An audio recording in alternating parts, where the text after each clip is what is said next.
dia kalau suruh ibadah itu males-malesan. Nah, itu siapa yang menangin? Biasanya guru PAI. Guru PAI. Iya. Misalnya ketika sholat kok ribut terus, nggak bisa fokus. Oh, ternyata si anak ini punya apa ya, agak sedikit istilahnya agak sedikit inklusi, nggak bisa fokus. Oh, ternyata si anak ini sedang ada masalah orang gitu ya. Dan jangan anggap ini tadi beban. Tapi anggaplah ini adalah tantangan yang sebetulnya bisa kok kita siapkan dari sekarang. Gak sulit-sulit amat. Catatannya satu, mau.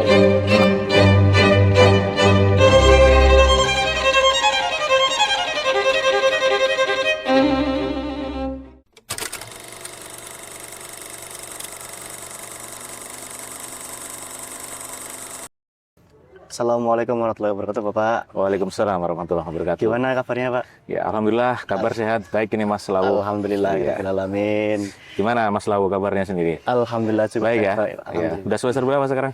Alhamdulillah sekarang sudah semester 4, Pak. Udah semester 4 ya. Padahal kayaknya baru kemarin masuk jadi maba ya. Iya. Nah, jadi maksud mengundang Bapak di sini tuh kami dari Proker Himpunan Mahasiswa Program Studi Pendidikan Agama Islam. Itu ada Proker Pupai namanya, Pak, podcast PAI. Nah, mungkin nanti ini buat apa namanya? Pengetahuan atau wawasan tambahan buat semester-semester yang di bawah kita ataupun di angkatan kita. Nah, mungkin ini nanti saya ajukan beberapa pertanyaan nanti, Pak. Ini ada pertanyaan dari apa namanya? Dari saya sendiri. Itu saya berikan sebuah prolog dulu, Pak. Ya. Jadi tema kita kan guru Pak ini tidak sekedar hanya mengajar gitu. Ya. Nah, kalau kita ketahui ini kan guru itu, nah yang namanya guru itu pasti ngajar di kelas itu kan, Pak. Ya. Nah, sedangkan ngajar ini kan sebuah apa namanya pekerjaan, akan tetapi juga tidak menjadi sebuah pekerjaan itu yang gitu-gitu saja gitu sebagai guru atau pengajar. Nah, ini kan bukan persalahan perspektif bagi semua orang, kan tetapi ini kan kita bisa meluruskan bahwasanya guru itu tidak sekedar mengajar gitu, Pak. Nah, ini ada satu pertanyaan. Yang pertanyaan itu ada, sekarang ekspektasi ke guru itu apa aja sih, Pak, menurut Pak Yusuf sendiri selain mengajar di kelas gitu. Baik, terima kasih Mas Lawu atas pertanyaannya. Jadi pertanyaan yang pertama disampaikan ini itu adalah pertanyaan sebetulnya yang sangat relate sekali ya. Betul. Dengan kondisi hari ini gitu ya. Jadi terutama temanya tadi, bahwa betul sekali yang disampaikan bahwa apa namanya guru itu sebetulnya tidak hanya perkara ngajar saja. Ya kan? Tapi guru itu adalah status sosial sesungguhnya, begitu ya. Status sosial yang mana ekspektasi orang terhadap guru itu kan sebetulnya tinggi gitu ya, Mas ya. Sangat tinggi. Sangat tinggi gitu ya, terutama guru PAI gitu ya. Jadi saya ngasih ilustrasi seperti ini. Ya. Yang namanya guru PAI, kalau besok lah teman-teman udah lulus gitu ya, sudah SPD, udah jadi guru mengajar di sekolah, di pesantren atau di mana begitu, bahkan mungkin ketika sudah menjadi dai kondang atau profesi lain begitu ya. Nah, itu masyarakat nanti akan lebih tinggi lagi harapannya, ekspektasinya. Jadi nggak usah kaget ketika nanti misalnya di masyarakat ya, misalnya gitu ya, ada hajatan ya. Pak, tolong Pak pimpin baca doa. Ya mau nggak mau harus siap. Harus siap. Ya, harus siap. Itu sering terjadi. Tiba-tiba ada orang, misalnya orang meninggal gitu ya.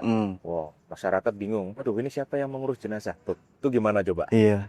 Itu nanti kalau di suatu masyarakat ada guru PAI, pasti siapa yang dituju pertama? Ya, pasti guru PAI. Ini guru PAI. Asesnya apa? Ya bisa mimpin doa, bisa ceramah, bisa imam, sampai bisa mengurus jenazah, memandikan jenazah. Sampai maaf ya, misalnya sampai ada yang kesurupan itu taunya bisa ngurupiah juga. Iya. Ya, artinya betul. apa? Artinya sebetulnya tadi kembali ke tema tadi. Guru itu sebenarnya bukan hanya soal mengajar. Kalau soal mengajar itu kan mungkin urusan di kelas. Pulang sekolah berarti sudah selesai. Sudah selesai. Ya. Tapi ketika kita pulang ke rumah, di kampung, di masyarakat, ada problem, ada masalah sosial, yang mana guru PAI sebetulnya masih punya peran juga di situ. Betul. Dan peran-peran ini tadi yang kadang di luar dugaan, Mas. Nah, Ya, di luar dugaan. Artinya apa? Kalau kita tidak benar-benar siap atau mengupgrade diri, ya kita nanti akan kaget gitu ya. Ada semacam culture shock. nah, culture shock. Waduh, belum pernah rupiah. Orang saya sendiri sama orang kesurupan aja takut misalnya. Ya. Nah, itu mau nggak mau kita harus mengantisipasi itu. Bukan Betul. berarti saya nyuruh jadi tukang rukiah, enggak juga. Tapi setidaknya skill-skill dasar itu ya membaca ceramah, tadi yang menjadi imam, jadi MC, pengajian, ya, baca doa itu harus siap. Itu Mas Lawu. Ya. Oh, Ya, ekspektasi masyarakat terhadap guru itu seperti apa? Besar. besar. Guru PH. Ya gitu. Nah, mungkin tadi itu pertanyaan yang pertama, Bapak. Ya. Nah, tadi kan emang berat kita sebagai sebagai guru PA ini tugasnya, Pak.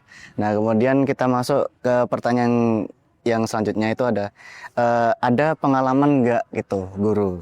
Nah, tiba-tiba disuruh jadi admin IG sekolah. Nah, kemudian MC pengajian, kayak tadi Bapak, kemudian sampai konselor dadakan. Nah, mungkin kalau di sini konselor tuh maksudnya gimana ya, Pak? Oke, ini pertanyaan menarik ya Mas ya. Ini kalau tadi bicara di lingkungan umum gitu ya, kita bicara spesifik di sekolah gitu ya. Ya, di sekolah. Jadi saya cerita pengalaman saya pribadi, boleh ya? Boleh banget, Pak. Saya itu ya kira-kira hampir 5 tahun dulu juga menjadi guru di sekolah juga, jadi sebuah SMP lah ya, SMP Muhammadiyah di Kota Jogja. Nah, dari semua yang ditanyakan Mas Lau itu saya pernah mengalaminya semua kecuali satu, menjadi admin medsos sekolah. Oh, medsos. Ya, kenapa? Karena waktu itu permedsosan sekolah itu belum begitu belum begitu menjadi tren seperti sekarang. Ya. Seperti sekarang. Artinya kalau menjadi konselor dadakan pernah. Ya. Jadi guru PAI itu ternyata juga mau nggak mau harus bisa punya skill konselor, Mas. Kenapa? Jadi begitu banyak masalah-masalah anak-anak. Contoh, anak-anak misalnya di sekolah itu yang dia kalau suruh ibadah itu males-malesan. Nah, itu siapa yang menangani? Biasanya guru PAI. Guru PAI. Ya. Dan kita harus observasi, kita harus harus mengulik kenapa ini anak kok suruh sholat duha aja susah banget. Ada masalah apa? Loh, itu kan sebetulnya skill yang seharusnya dimiliki oleh guru BK. Tapi dalam hal ini enggak. Guru PAI juga harus menguasai. Ya, misalnya ketika sholat kok ribut terus, nggak bisa fokus. Oh, ternyata si anak ini punya agak sedikit inklusi, nggak bisa fokus. Oh, ternyata si anak ini sedang ada masalah, makanya berantem di masjid gitu ya. Iya, betul. Itu kan skill dasar konselor, ya. Dan itu di luar dugaan, tapi kita harus siap. Itu realitas, Mas. Ya, realitas. Nah, mungkin pertanyaan berikutnya, gimana kita belajar konselor itu? Ya, satu, mungkin sering-sering ngobrol lah sama guru BK yang mungkin lebih senior gitu ya. Walaupun kita bukan guru BK, tapi kita juga harus punya skill itu. Apalagi sekarang kan kebijakan Kementerian Kemendikbudrismen itu kan pengen mengoptimalkan bahwa semua guru itu harus bisa punya kemampuan konseling. Ya, itu ada kebijakannya ya. Makanya belum lama ini kan banyak sekali pelatihan untuk guru bagaimana bisa menjadi konseling. Jadi bukan hanya sekedar tanggung jawab guru BK, tapi semua guru harus bisa. Semua guru bisa. Nah, itu menarik gitu. Ya. Dan itu harus belajar. Ya, ikut-ikut workshop, ikut-ikut seminar atau baca-baca buku. Dan yang paling gampang tadi ngobrol atau sharing bareng guru-guru BK yang mungkin lebih senior, lebih berpengalaman. Nanti biar pengalamannya atau ilmunya itu bisa nular ke kita. Siap. Karena itu tadi ya, kita juga dituntut bisa punya skill konselor. Terus tadi ada lagi pertanyaan kayak MC gitu ya. Oh iya. Ya, MC pengajian. Menjadi panitia acara, menjadi MC ya. Tentu kalau guru PAI apalagi ada pengajian di sekolah misalnya, ya biasanya tetap guru PAI dari panitianya.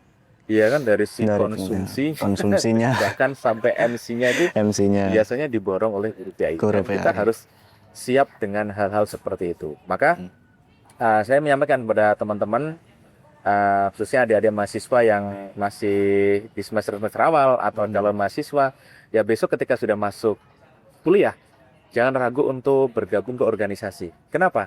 Saya katakan semua skill itu tadi mungkin 70%-nya itu bisa diasah, bisa didapatkan dari pengalaman organisasi. MC, Organisasi. ya, Sering. moderator di organisasi, Ya, betul. ya kan? Mengelola medsos, ya biasalah di organisasi sekarang semuanya medsosnya kan aktif, ya. Kemudian apalagi tadi ya, kanselor misalnya, ya bagaimana di organisasi itu kita bisa belajar saling mengerti, gitu ya, ada problem apa, ya saling mengidentifikasi. Nah itu kan skill-skill dasar yang sebetulnya bisa dipelajari di organisasi. Nah saran saya itu, dan besok ketika menjadi guru ya nggak boleh kagetan. Ya, itu memang realitas yang ada ya, di luar tanggung jawab kita sebagai guru, sebagai pengajar. Tapi di luar itu kita sebetulnya sedang dituntut untuk menjadi manusia yang multi talent dan bisa multitasking. Nah itu dia. Ya makanya harus disiapkan dari sekarang. Gitu. Nah mungkin memang berat emang tugas guru Pak ini Pak sebenarnya. Apalagi kita hidup di negara Indonesia yang mayoritas itu masyarakat Muslim, dan apabila ada permasalahan di masyarakat itu kan memang guru PAI memang sangat dibutuhkan di sana Pak. Apalagi di kampung-kampung atau masyarakat yang di pelosok gitu biasanya yang butuh guru PAI itu Pak. Betul. Saya sedikit menanggapi. Kalau dibilang berat itu bisa jadi memang berat jadi guru PAI. Berat kalau yang bersangkutan itu tidak mau berusaha mengupgrade diri. Tapi kalau saya justru lebih menganggap itu sebagai sebuah tantangan baru sih. Tantangan baru. Iya. Oh iya, iya juga benar. Artinya, kalau kita menganggap itu sebagai beban yang berat, maka kita akan takut. Tapi kalau kita menganggap itu sebagai tantangan, maka apa? Kita akan belajar. Ini menantang nih. Bagaimana caranya saya tuh guru PAI tapi juga bisa ngerupiah orang misalnya. Saya bisa nge-MC pengajian akbar misalnya. Saya bisa jadi admin medsos sekolah misalnya. Itu kan tantangan. Ya, artinya semua itu bisa kita pelajari walaupun mungkin bukan bidang kita secara langsung. Itu sih Mas ya. Dan ya, satu lagi nih. Kalau itu semua bisa kita kuasai, maka sadar atau tidak sadar, value kita, nilai kita sebagai seorang guru PAI, sebagai seorang masyarakat, seorang yang bermasyarakat, itu akan tinggi loh Mas value-nya. Oh misalnya Pak Lawu selain guru pinter ceramah, wah nanti undang itu nanti di luar jam sekolah bisa diundang ceramah ke sana kemari, ya kan? Apalagi kalau medsosnya aktif, udah gampang itu nanti viral jadi undang, gak cuma dari sini. Dan banyak itu contohnya ya, hari ini banyak sekali contohnya. Oke gitu ya Mas, dan saya kira teman-teman semua mudah-mudahan ini menjadi pemantik gitu ya. Jadi PAI tidak hanya berhenti di bangku sekolah, atau di meja atau di ruang kelas. Di ruang kelas gitu ya Pak. Nah jadi itu tadi Pak, 2 poin yang sudah kami tanyakan itu menjadi bahan untuk evaluasi di zaman sekarang ini sebagai calon guru gitu Pak. Nah kemudian ini pertanyaan terakhir Bapak. Nah nanti selanjutnya ada closing statement. Nah kemudian saya mau tanya, menurut Bapak sendiri itu ini tuntunan zaman atau memang dari dulu guru PAI ini perannya seluas ini Pak? Baik, saya jawab ya Mas ya. Baik. Itu dua-duanya benar. Ya tuntutan zaman ya.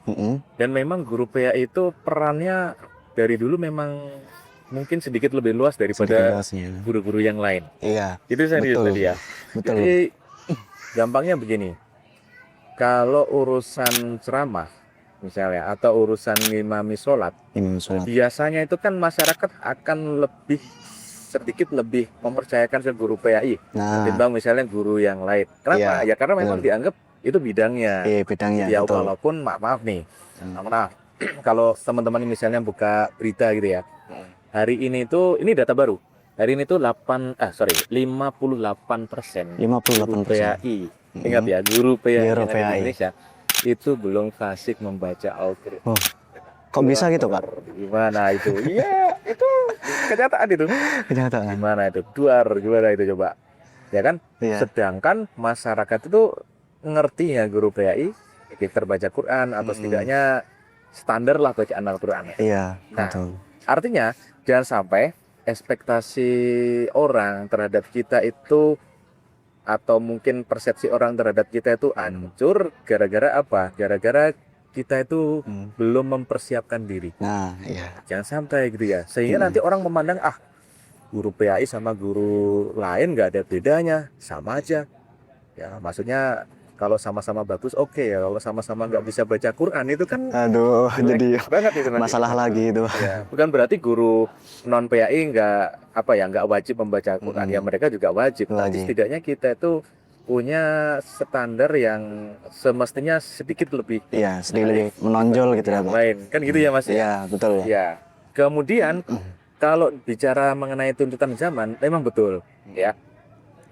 Tuntutan zaman sekarang itu ya semakin besar ya, Semakin besar. semakin menantang lah Semakin buat menantang. kita itu tadi ya. Tadi ada misalnya mengelola medsos ya. Iya, betul. Mungkin 10 atau 20 tahun yang lalu itu kan belum ada lah medsos-medsos sekolah. Tapi kan sekarang itu semua serba medsos, serba digital. Artinya itu juga tantangan zaman. Guru PAI juga harus adaptif, menguasai teknologi. Betul. Ya, betul. kalau kepepetnya harus menjadi admin medsos ya nggak apa-apa, terima saja begitu ya. Karena itu bagian dari tuntutan zaman yang kita nggak bisa menghindar. Kalau kita yang menghindar, kita nanti yang apa istilahnya, malah kita yang tergerus. Iya, betul. Ya, itulah kalau kita tergerus ya repot. Kita terasing dari zaman ini. Dari gitu zaman. ya. Tapi kalau kita bisa adaptif, nah justru itu yang bagus. Kita bisa memainkan peran. Gitu. Peran Jadi sebagai dua-duanya penting Mas. Iya, betul. Guru PAI itu ekspektasi di hadapan masyarakat itu tinggi, iya. Tuntutan zaman semakin tinggi, Iya maka juga. iya juga sama. Iya. Jadi harus siap-siap lah dari sekarang gitu ya. Dan jangan anggap ini tadi beban. Tapi anggaplah ini adalah tantangan yang sebetulnya bisa kok kita siapkan dari sekarang. Gak sulit-sulit amat. Catatannya satu, mau. Mau. Gitu aja. Ya, betul, Pak. Kita itu saja. Kalau sudah mau nanti jalan itu akan terbuka sendiri buat kita. Iya, gitu ya Mas Labu ya. Ya, berarti siapa yang mau, siapa yang Iya, kalau ogah-ogahan ya repot. Iya, Ya kan? Repot kalau ogah-ogahan. Tapi kalau kita sudah mau, setidaknya tuh ada itikat gitu loh. ada etikat, ada kuat. Iya, pasti nanti akan ada jalannya. Gitu Mas. Dan sudah. Jadi ini kan apalagi kita tuh sekarang tuh di zaman-zamannya Gen Z gitu loh, Pak. Ya. Atau Gen Alpha. Nah, itu kan terkenal jadi yang apa namanya, Pak, yang standar-standar akun sosial media gitu, Pak. Nah, itu mungkin menjadi tantangan sebagai guru PAI juga di zaman sekarang. Betul. Oke, jadi begini. Ini kan kita hidup di era namanya pasti semua pernah dengar istilah era disrupsi gitu ya. Iya. Jadi era di mana standar kebenaran itu kan ditentukan oleh ibaratnya suara mayoritas. Nah, betul. Iya kan? Yang terbanyak. Misalnya Mas Lawu jadi guru terkenal atau jadi ustadz terkenal, medsosnya followersnya banyak, gitu ya, viewersnya tinggi. Nah, bisa jadi Mas Lawu itu akan menjadi rujukan bagi banyak orang, iya kan? Orang itu akan lebih percaya omongannya atau fatwanya Mas Lawu ketimbang membaca fatwanya MUI misalnya. Nah, itu juga jadi tantangan. Artinya apa?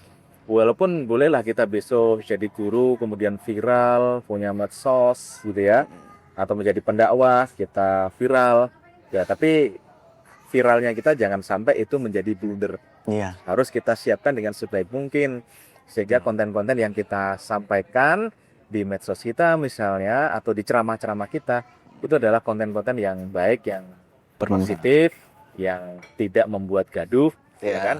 Ya biar pejabat-pejabat tinggi aja yang membuat gaduh. Tapi kalau guru atau misalnya tokoh masyarakat janganlah ya. Iya. Itu.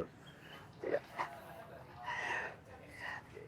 Baik, mungkin itu 3 pertanyaan sudah dijawab sama Pak Yusuf. Itu sangat menjadi bekal buat kita sebagai calon guru. Dan ini evaluasi kita juga, Pak. Nah, bagaimana kita harus memanfaatkan peluang ataupun di masyarakat ini agar kita ini dapat masyarakat tuh bisa memahami yang belum dipahami oleh masyarakat tersebut. Nah, mungkin dari Bapak ada closing statement ataupun ada kata-kata buat teman-teman mahasiswa mungkin atau adik-adik sekalian. Oke. Jadi saya cuma mau berpesan teman-teman semuanya ya, jadi mahasiswa atau para cutting-cutting atau para calon mahasiswa PAI yang masih bimbang, waduh saya mau masuk PAI atau masuk prodi yang lain, ingat ya, jangan pernah ragu untuk masuk PAI. Jangan pernah ragu untuk menjadi guru PAI. Jadi tidak ada pilihan yang salah. Biasanya yang salah itu bagaimana kita menjalani pilihan itu. Iya, Iya, betul. ketika kita sudah memilih dan kita yakin dengan pilihan itu, jalani dengan benar, maka nanti insya Allah ke depan pasti hasil yang kita inginkan akan tercapai. Ya. Ibaratnya gini deh, kita berada di sebuah di sebuah tepi perairan gitu ya. Kalau kita sudah terlanjur nyebur, ya udah sekalian nyelam. Iya. Nanti bisa dapat ikan, bisa dapat belut, bisa dapat perindu karang. Banyak ya, Pak? Iya, syukur-syukur bisa dapat apalah ya, macam-macam hasil yang ada di dalam air itu. Tapi kalau kita cuma nyebur sebentar, takut naik lagi, biasanya masuk angin. Iya. Gitu ya. Eman-eman Tidak gitu. usah ragu dengan pilihan kita. Jalani pilihan itu dengan sebaik mungkin, maka insya Allah tidak ada pilihan yang salah. Yang salah itu biasanya bagaimana cara kita menjalani pilihan itu. Dan saya doakan semuanya sukses lah buat teman-teman yang sudah Amin, amin, masuk di amin. prodi PAI atau yang bimbang untuk memilih prodi PAI atau prodi yang lain. Jangan ragu, masuk prodi PAI bisa jadi apa? Nanti bisa jadi apa-apa. Iya. Itu Mas Wawu. Iya, Pak. Nah, ini alhamdulillah kita sudah di akhir pembahasan. Jadi tadi ada 3 poin, yaitu ekspektasi sebagai guru itu apa aja, kemudian sebagai konselor dadakan lagi, Pak. Terus kemudian sebagai tuntunan zaman sama peran sebagai guru ini sangat luas ini. Nah, mungkin ini terima kasih banyak Bapak karena ini sangat bermanfaat. Saya jujur ini sebagai benar-benar bekal untuk kita ke depannya gitu. Amin, Apalagi amin. ya.